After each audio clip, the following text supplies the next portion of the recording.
Okay, let's go. We're going to talk about the Ruy Lopez exchange opening because it's going to help you learn endgames. You know, endgames that you don't bother learning. You know, all you care about is studying openings till you're blue in the face. Well, it's time that you started to work on the endgame because the endgame is the absolute most important part of chess. This is true. Newer players, even intermediate players, all they want to do is study the opening for the latest, whatever Stockfish says, but just stop it.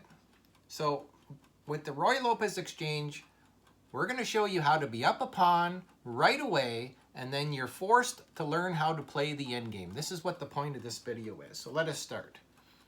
So e4, e5.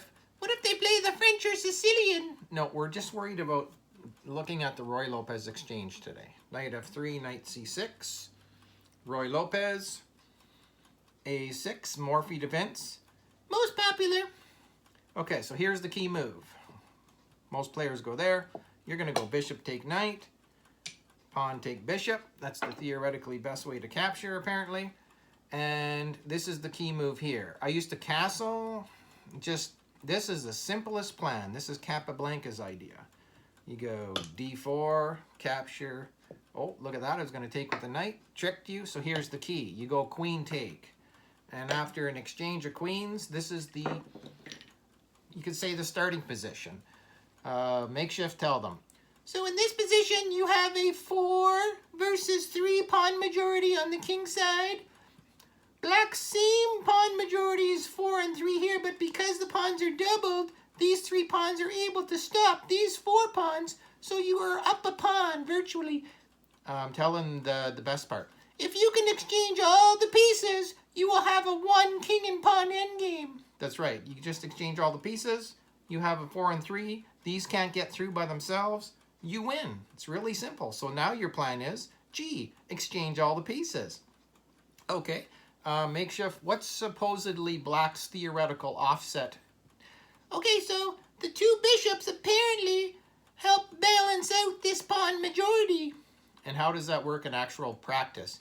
Unless you're a titled player, it's nonsense. Yes, I have found that the 2 bishops are never used properly. Tell them your record with the Ruy Lopez exchange. Okay, so I have 1 lifetime loss in like 20-some tournament games with it. And the only loss I had, the guy was almost rated 2400, and he knew how to use the 2 bishops. Otherwise, this theoretical edge, it's not really an edge. If you're a newer or even intermediate player, man, this opening offers everything. It's going to force you to study endings. You're going to have to learn king and pawn endings, and etc., etc. So let's show an illustrative game, and then we can see what we're talking about. Okay. All right, illustrative game. Played this back in the year 2000 against the computer. That was before engines were indestructible. Okay, bishop, and okay, the exchange variation. D4, that's Capablanca's idea. You just go straight into the endgame. You know, the endgame, where most of you just hate and never study it? Well, now you don't have a choice. My cat is starving. Okay, so he brings it out there. It's protected. Yeah, I'll feed you in a bit, okay? So Black's theoretical advantage of the 2 bishops. Computer goes there, and it's like, okay, well, I'll take it. So there's your counterbalancing is gone now. Okay, fine. And computer moves a piece twice in the opening. Not the best idea. Comes down, he attacks me there. I just castle queenside. I want to get out the rooks on the only open file. Exchange off everything and won the easily won king and pawn ending.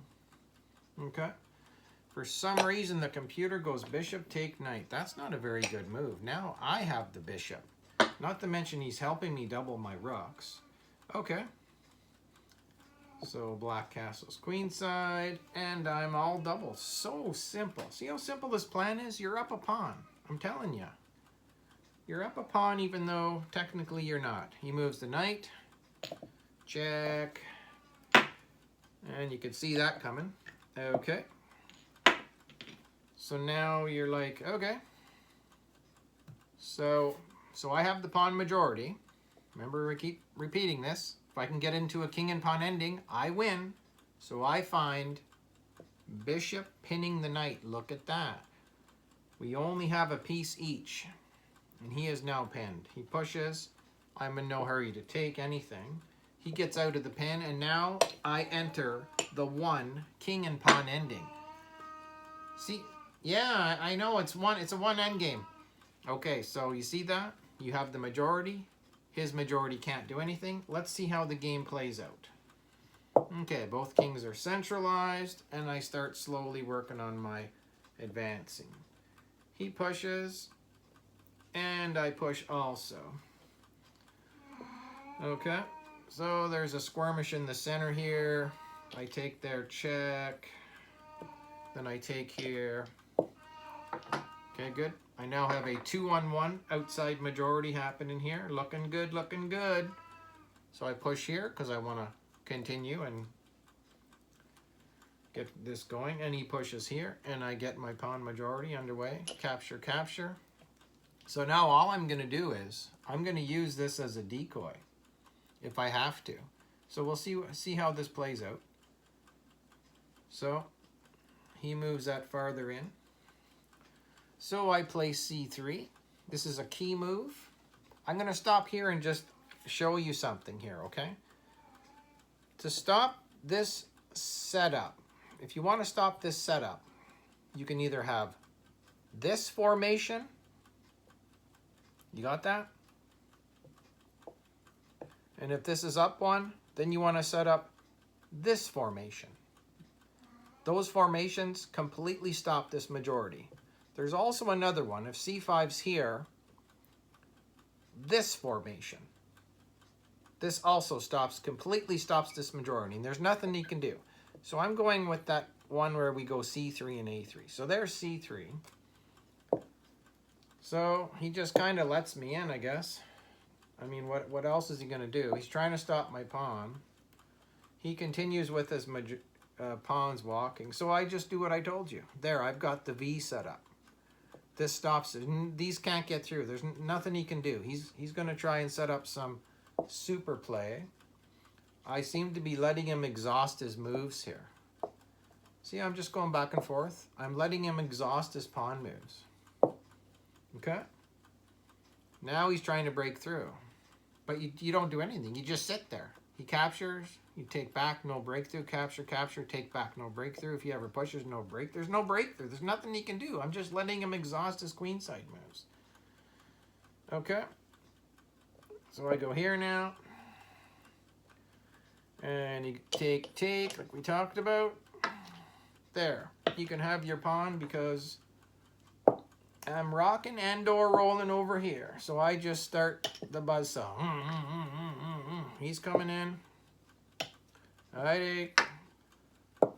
So the irony is, you had the kingside pawn majority, and I'll stop it here. This is dead loss. I went on to win easily. You had the kingside pawn majority. You use it as a decoy. You let him exhaust his moves. You don't panic. Don't exchange anything. If he exchanges, you set up your formations. Let's look at that quickly again, what I was talking about. There's some key formations against this. You can do this V, or the V one up, or this formation. It stops everything this can do. If black has ever doubled your pawns, which it doesn't matter, get this pawn to c4 and leave everything as is. This completely stops this. So if you're going to play the Ruy Lopez exchange, you're going to have an extra pawn. You're going to be playing players who aren't titled, so they're not going to be able to utilize the two bishops. That's what I found. And that's it. And you're going to be forced to study the endgame, because stop looking at the opening, like, stop it. See how simple this is? If you can go into the Ruy Lopez exchange, and then your plan is to simplify everything into a one king and pawn ending, wow. Okay. Thanks for listening. Next time. Bye.